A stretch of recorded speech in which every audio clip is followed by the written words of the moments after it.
Ղուկաս 23-րդ գլուխ։ Եվ նրանց ամբողջ բազմությունը վեր կենալով նրան տարավ Պիղատոսի մոտ։ Սկսեցին ամբաստանել նրան եւ ասել. Գտանք սրան, որ մոլորեցնում էր մեր ազգը, արգելում էր կայսրին հարկեր տալ, եւ ինքն իր մասին ասում էր, թե Քրիստոսն է, թագավոր։ Իսկ Պիղատոսը հարցրեց նրան եւ ասաց. Հրեաների թագավորը դու ես։ Նա պատասխանեց նրան եւ ասաց. Դու ասացիր։ Պիղատոսը քահանայապետներին եւ ժողովրդին ասաց. Այս մարդու մեջ ես որևէ հանցանք չեմ գտնում։ Իսկ նրանք պնդում էին եւ ասում, թե ըմբոստության է մղում ժողովրդին, քարոզում է ամբողջ Հրեաստանում, Գալիլեայից սկսած մինչև այստեղ։ Իսկ Պիղատոսը, երբ լսեց Գալիլեայի մասին, հարցրեց, թե արդյոք այդ մարդը գալիլեացի է, եւ երբ իմացավ, որ Հերովդեսի իշխանությունից է, հանձնեց նրան տանելու Հերովդեսի մոտ, քանի որ այդ օրերին նա էլ Երուսաղեմում էր։ Երբ Հերովդեսը տեսավ Հիսուսին, շատ ուրախացավ, որովհետև երկար ժամանակից ի վեր ցանկանում էր տեսնել նրան, քանի որ հաճախ լսում էր նրա մասին եւ ակնկալություն ուներ նրա ձեռքով կատարված որևէ նշան տեսնել։ Հերովդեսը նրան բազմաթիվ հարցեր տվեց, իսկ Հիսուսը նրան ոչ մի պատասխան չտվեց։ Քահանայապետներն ու դպիրները վեր էին կենում եւ նրան բուռն կերպով ամբաստանում։ Հերովդեսն էլ իր զորականների հետ արհամարեց նրան եւ ծիծաղելով նրա վրա սպիտակ զգեստներ հագցնել տվեց նրան ու վերստին հանձնեց, որ նրան տանեն Պիղատոսի մոտ։ Եվ Պիղատոսն ու Հերովդեսը այդ օրերին բարեկամներ դարձան, մինչ այդ իրար թշնամիներ էին։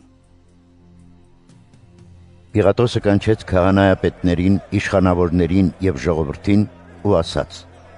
Այս մարդուն բերեցիք, ներկայացրիք ինձ որպես ժողովրդին մոլորեցնողի եւ ահավասիկ ձեր առաջ դատաքննություն արեցի եւ այս մարդու մեջ չգտամ մեկն այն հանցանքներից, որոնցով դուք ամբաստանում եք նրան։ Եվ ոչ էլ Հերովդեսը, որի մոտ հրամայեցի, որ Հիսուսին տանեն։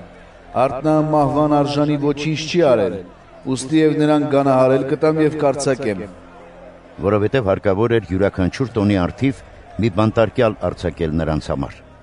Եվ նրանք ամբողջ բազմությամբ աղաղակում էին եւ ասում.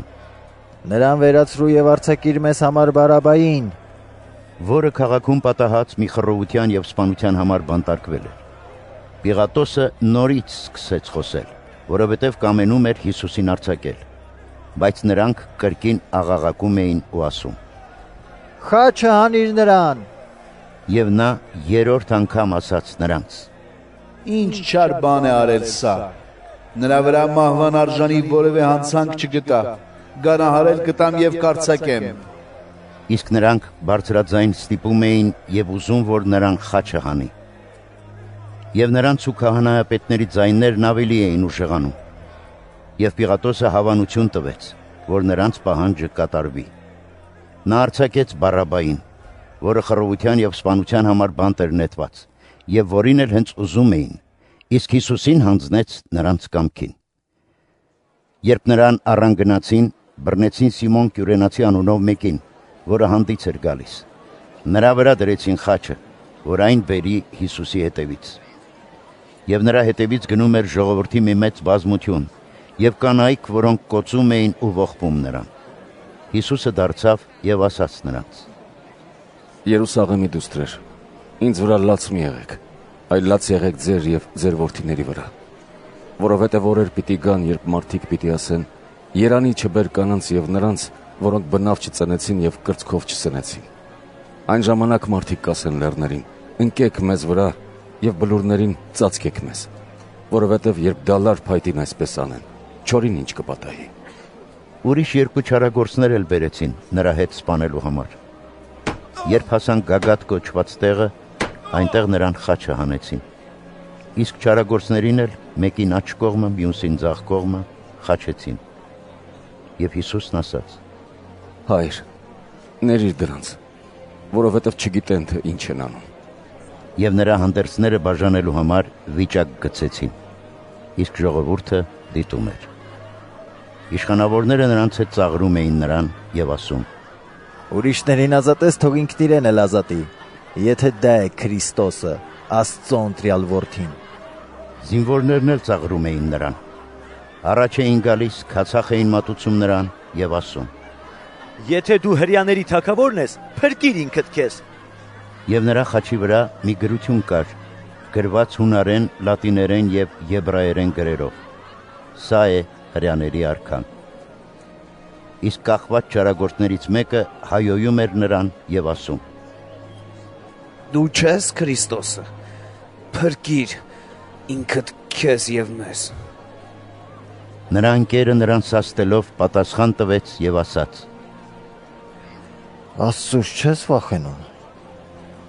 Դու որ նույն պատիժն ես կրում, եւ մենք իրավացիորեն արժանի հատուցումն ենք ստանում այն գործերի համար, որ կատարեցինք։ Իսկ սա որևէ վատ բան չի արել։ Եվ ասաց Հիսուսին. Հիշիր ինձ, Տեր, երբ գաս քո թագավորությամբ։ Եվ Հիսուսը նրան ասաց. Ճշմարիտ եմ ասում քեզ։ Այսօր ինձ հետ դրախտում կլինես։ Համարյա կեսօր էր։ Եվ խավար եղավ ամբողջ երկրի վրա մինչև ժամը 3-ը։ Արեգակը խավարեց, եւ տաճարի վարակույրը մեջտեղից պատռվեց։ Հիսուսը բարձրաձայն աղաղակեց եւ ասաց. Հայր, քո ձեռքն եմ ավանդում իմ հոգին։ Երբ այս ասաց, հոգին ավանդեց։ Հարյուրապետը պատահածը տեսնելով, փառավորեց Աստծուն եւ ասաց. Իսկապես այս մարդը արդար էր։ Եվ ամբողջ ժողովուրդը, որ եկել եւ դիտում էր այս տեսարանն ու կատարվածը, ծեծում էր կուրծքը եւ վերադառնում։ Նրա բոլոր ծանոթներն էլ կանգնել էին հեռվում, ինչպես նաեւ կանայք, որոնք Գալիլեայից նրա հետևից էին եկել, տեսնում էին այս բաները։ Եվ ահա Հովսեփ անունով մի մարդ կար, որը հրյաների խորհրդի անդամ էր, բարեգործ եւ արդար մի մարդ։ Սա չէր միացել նրանց մտադրություններին ու գործերին։ Հրյաների Արիմաթեա քաղաքից էր եւ ինքն էլ էր սպասում Աստծո թագավորությանը։ Նա Պիղատոսի մոտ գալով ուզեց Հիսուսի մարմինը եւ նրան խաչից իջեցնելով փաթաթեց պատանքով ու դրեց վիմափոր գերեզմանի մեջ, որտեղ բնավ ոչ ոք չէր դրվել։ Օրն ուրբաթ էր ու լուսանում էր շաբաթը։ Հովսեփի հետևից գնում էին կանայք, որոնք Գալիլեայից էին եկել Հիսուսի հետ։ Նրանք տեսան գերեզմանը եւ թե ինչպես նրա մարմինն այնտեղ դրվեց։ Վերադարձան, խնկեր եւ յուղեր պատրաստեցին ու շաբաթ օրը օրենքի համաձայն հանգիստ արեցին։